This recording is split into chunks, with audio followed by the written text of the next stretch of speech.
And now, it's time for another Dice Tower review with Tom Vasel. Hey folks, I'm Tom Vasel. Today we're taking a look at the first standalone expansion to Villainous, Wicked to the Core. I say the first because I fully expect to be more.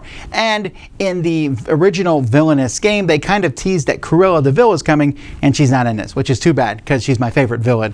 Although they put my second or third, I have to go through my top 10 Disney villains, but Hades, which is one of my favorite villains, is in this one, as is the Evil Queen, as you can see here in the front, and Dr. Vasel from the Princess, the New Orleans one, which suddenly the name of that movie slipped my mind. But this is a 3-player game, so you can just play Villainous. If you never played Villainous before, you can play this.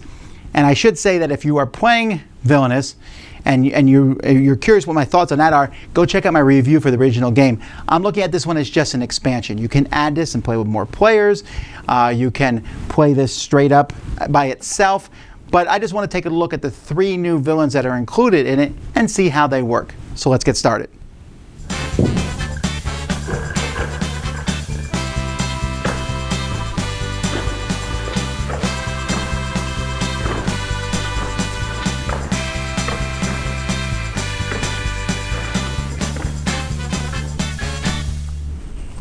All right, start by taking a look at the Evil Queen, who's so evil no one knows her name.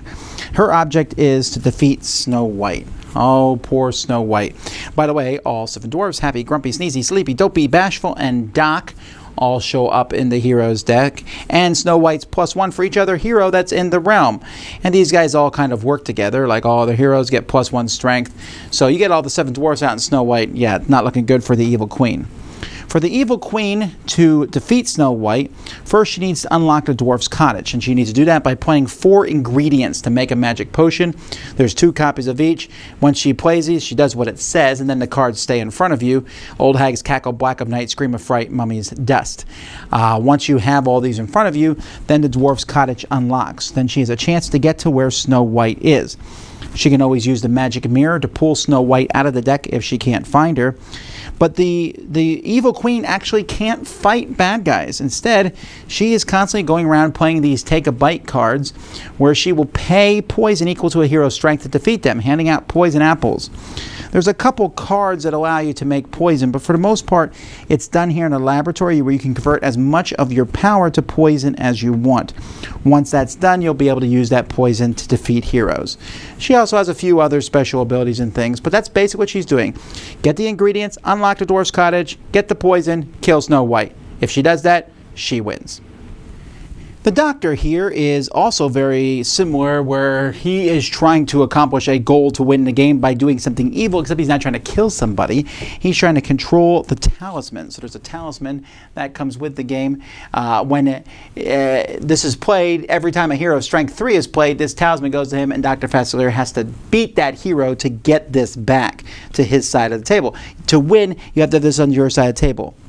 The Doctor here is going to make a fortune pile here, and as the game goes by, there's various things that are going to let you put cards in a fortune pile, and sometimes there's cards that your opponent is going to be able to put into your fortune pile too. Like, for example, your opponent might pick one of your allies and put them in your pile. You might have these shadow spirits or mass spirits running around helping you, but they can be put into your fortune pile. So there are certain cards, like the cards will tell, and you'll be shuffling all your cards. Your opponent will pick 3, and you'll turn them over, and anything that says fortune on them will happen. So gain 2 power, then discard. Look at the top 3 cards in your hand, put one in your hand, discard the rest. Same thing, but you discard. This one lets you win the game if you control the talisman. So this is pretty important. You want to get this card into your fortune pile. You want to control the talisman and have this card drawn. However, if your opponent can get these other cards in your deck and they're drawn, shadow spirits cause negative things to you. They make you lose power. Mass spirits basically cancel all other cards that were drawn, and only the mass spirit happens. So that's basically it. So these cards can stop you. So it's a little tricky to pull it off.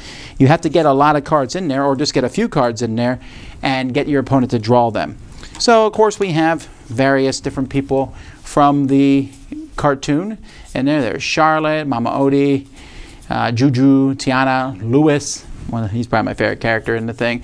So there's various things that you'll be able to play, and also several bad cards, voodoo dolls, but a lot of cards that have fortune. By the way, if you draw a card that has nothing on it, it just nothing happens when you draw it from the fortune deck. And that's how you play this guy. Hades is one of the more straightforward characters. There are 5 Titans in the Hades deck. You need to get 3 of those, which you play in the underworld, and slowly move them over to Mount Olympus. You get 3 there, you win. The problem with these Titans are they're huge and they're awesome and they're good for fighting. By the way, you have other allies like Nessa's Panic and Pain and the Hydra. But anyway, these guys can fight, but if they fight and kill a hero, they are also discarded, which isn't so handy because then you have to find them again and pull them. There are some cards like Immortality, which will allow you to, the Mortality Potion, which will allow you to take out a hero without losing the Titan. But then Zeus and other people are going to show up. We got Hermes, Pegasus, the Gospel Truth, and that's the Gospel Truth, Hercules, and so on. And they'll trap Titan, some of them, and when you turn it sideways and they can't move. You'll have to untrap them by playing the planets align, or Pyros himself can untrap them, although it's problematic if Pyros himself is trapped. So you have to get these guys there. Hades also has some other cool cards where he has a chariot card which will let him move Hades and the chariot to another location and do another action area, which is pretty awesome. Or get ready to rumble, pay 2 power to take an untrapped Titan to an adjacent location, or pay 5 to move an untrapped one 2 away. This card can let you move them there much faster.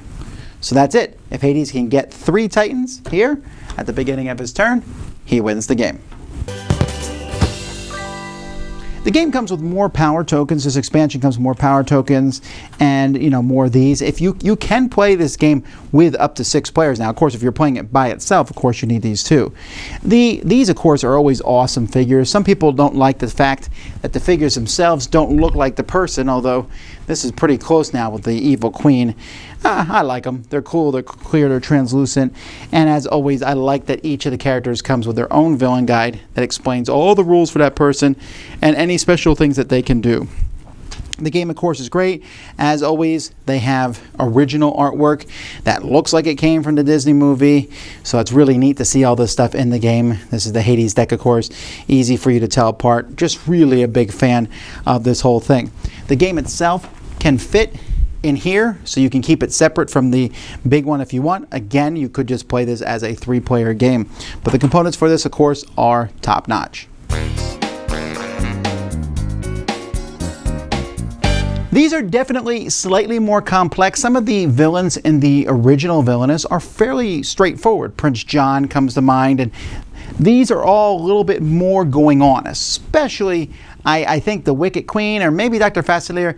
There's a little bit more that you have to do for these guys to work. Dr. Vasel is probably the most complex character that's existed for Villainous so far. That's not a bad thing. Now, would I buy this over the first one? No way. I'd rather have 6 characters than 3. It gives you more options. But I do like that this is a okay base game. I mean, you can only play with 3 players, of course, but 3 players is not a bad way to play Villainous. And if you already own Villainous, hooray, you can get more for it. So that's kind of neat if they keep doing these standalone ones. As it is, I like all 3 of these villains a lot. Actually, Dr. Vasel, I don't really care about him as a villain in the cartoon, but I like the way his character works here. Anything that lets me have a fortune deck that I draw from, he's probably my favorite game-wise. Hades is my favorite character. His thing in here is pretty neat. Get those Titans and march them. But I kind of like the Evil Queen, too. Getting to Snow White can be pretty tricky. And it doesn't feel bad to give a poison apple to Grumpy. Like, shut up! Eat your apple pie and die. Folks, I'm not really that evil, but I feel like it when I play this game. Anyway, that's the expansion for Villainous. Very good. Just as good as the first. Easily addable. Now with 9 villains, even better. Dice Tower Judgment approved!